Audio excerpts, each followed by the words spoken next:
Hi everyone, I hope you are having a great Monday. So today we are going to talk about our next project that we're going to work on. So far in the year we've talked about lines, value, color, and last week we talked about texture. We're going to combine all of that to create a mixed media piece. So mixed media is whenever you are using different types of media within your drawing or your project. So a media is anything that you use to make art. So we've got markers, you've got, you could use glue sticks, but you would use that with paper collage. You could use printmaking, like a stamp, pencils, color pencils, anything like that is what we call media. So once I get back on Tuesday, we will be looking more at the different types of media that we're going to use, but today you're going to focus on the lines. So we're going to focus on contour lines. If you remember when we were talking back in the first week of this quarter, contour lines are the most important lines because that is what's going to define your object or make it visible. So you're going to take an image, whatever image you want to. I've selected a bear. I have a bunch printed out. I have several athletes, different types of animals, some landscapes, some shoes, and then just some different line pattern designs. So you can create whatever you want to. If you have a picture of you and a friend or your family dog or something like that, I told you that you could get it printed and have it for class. So you can look through the pictures that I have, you can look through the magazines, anything like that, and you can select what picture you want to use. So once you select the picture, you're going to get a sheet protector and you're going to put the picture in the sheet protector, or you can just lay it over top. Either one works. If you lay it over top, you just have to make sure that you don't move it whenever you're drawing, because then your lines can come out not as even. So I'm going to position mine a little bit differently. I'm going to put my bear closer to the bottom because I also want to include a wolf. So once you have it set up the way that you like it, I'm going to adjust the camera a little bit. Maybe I should push this forward. Let's see. Nope, other way. Okay, so once you have it the way that you like it, you are going to get a Sharpie.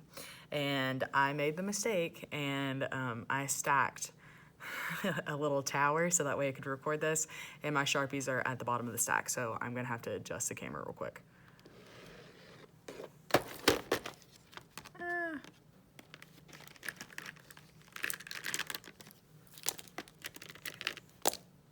So I have traditional black Sharpies that you can use. Let's see if that's okay. So I have traditional black Sharpies that you can use. You can come for me for them being off-brand.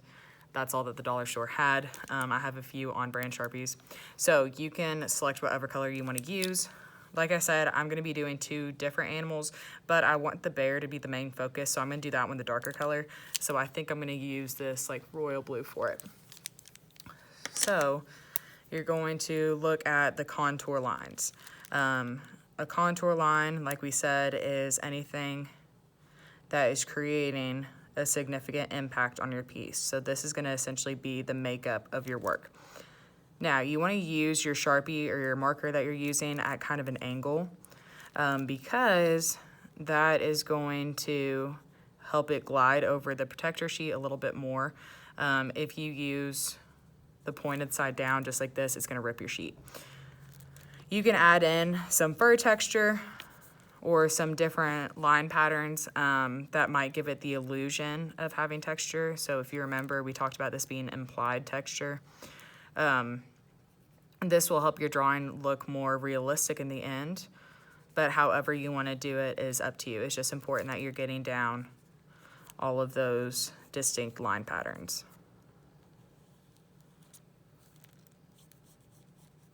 Sorry, you're gonna have to sit in silence while I'm drawing this.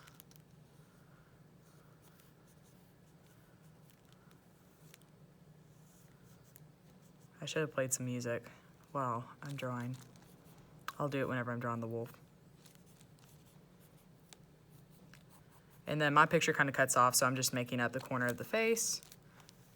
Okay, so it would be easier. I'm regretting now not actually putting it in the sheet protector because it's kind of difficult to hold on to it while you are sketching as well. But just do the best that you can. It doesn't have to be perfect because remember, at the end of the day, nobody's going to be holding your picture up right next to the one that you've drawn or the actual photo and comparing it. So as long as you're happy with it, that's all that matters. But with that being said, I know a lot of y'all say that my catchphrase is add a background. You do, in fact, have to add a background. So make sure that you are choosing a background that's gonna match and make your animal or whatever you have chosen look good. And then you can go in and add some detailing too that you would like. You can make this as detailed or as simple as you would like, as long as we can tell what it is. So now that I've taken this away, let me get a white piece of paper. Here we go. So now we can see that I wanted the bear. Then you can go back and detail any areas that you want to. Like I want for the nose to be a little bit darker. And then I'm gonna give it, again, some texture to help it form. And I'm gonna go back and add in some more details later, but this is just enough to give you a general idea of what we're doing. So you can either leave it at one animal and then add your background, or you can add in another. I want to do like a Northern Lights type of project. So I think I'm gonna include and like overlap a wolf with it. Let's see here. And I think for this one, I'm gonna do a light blue. And I know I said I was gonna play music, but I forgot, so sorry.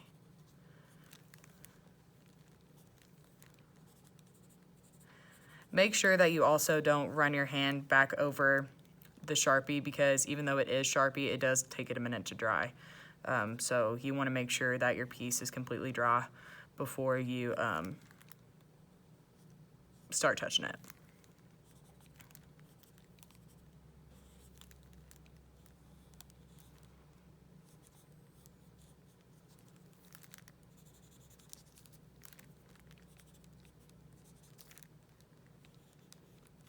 And then again, you can add in any type of texture that you want.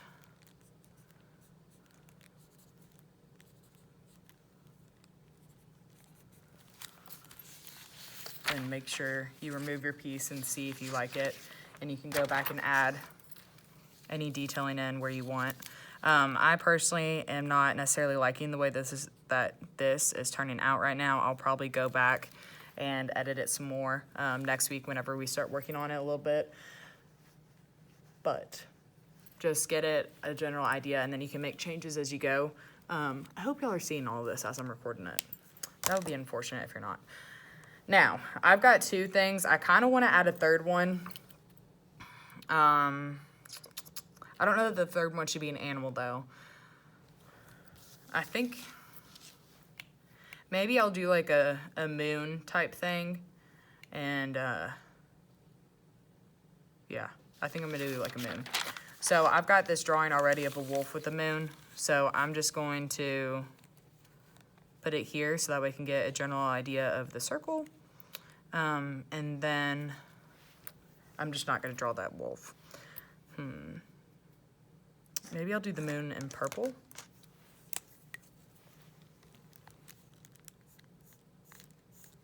Oh, it's kind of like magenta.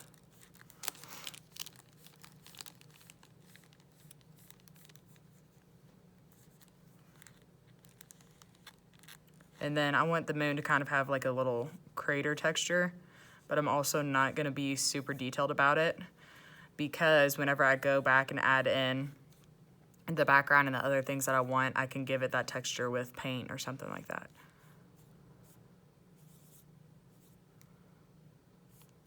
Okay. Oops.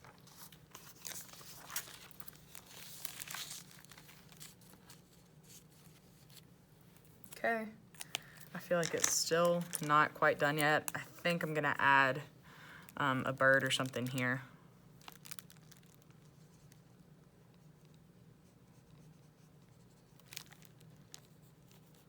So you can add things on your own, you can draw your own designs, you can do whatever you want to and make it your own and make it unique. As long as it is school appropriate, you can draw whatever you would like to. I would like for it to be detailed enough that we can not tell what it is, but tell that you've put forth effort. As long as you're putting forth effort, that's all that I want to see within your pieces. So show me that you understand what contour lines are, and then we'll talk about the media once I get back. But your goal for today is to create these contour line drawings. So this should take you at least 20 minutes to do. If you finish one, great, do another one. Don't just rush through this and expect that you're gonna have free time to yourself. Once you finish this, make sure that you write your name on it in the corner, so that way we know it's yours. Make sure that you give all of the Sharpies back to the subs so that way they can put them in the box, and then also give these drawing or the picture sheets back so that way they can be used for my next class. Once I get back and we start working on the background, this is what we're doing. So this is a smaller one, but we're going to use different media to work with different textures and our colors and create value. And then we're gonna put it in the sheet protector. So our lines are gonna show up outside of it, and then our actual backgrounds are gonna be underneath. So make sure that your space is filled up with lines so that way you still have a background, but also keep in mind that you're gonna be adding in color later. So for this one, where I use some colors in this, I'm gonna wanna use some kind of like lighter colors, like maybe a light gray, so that way the blue still shows up. And then here I could use more darker colors. So I hope all of this makes sense. If you have any questions, you can comment on Google Classroom or send me an email. I will also leave my number with the sub, so if this doesn't make any sense whatsoever, you can shoot me a text or something and I can try to explain it a little bit more or give you some more context. I feel like there was something else I was gonna say, but now I can't think of what it was. So I'll end this with a joke. Why did the house go to the doctor? Because it was having window panes. Okay, expectations are on the board. They're the same as they've always been for every class. So I expect for all of you to be following the classroom rules and respecting everything. All of the cabinets are taped up. Whenever I return on Tuesday, I expect that they all to be that way as well. You do not need any supplies that I have not left out in the classroom. So don't go through and get out any paint. Don't be throwing old pastels. You know how to act in the classroom, and so I expect for all of you to be doing that. I hope you all have a great day, and I hope you enjoy your project. I can't wait to see you tomorrow.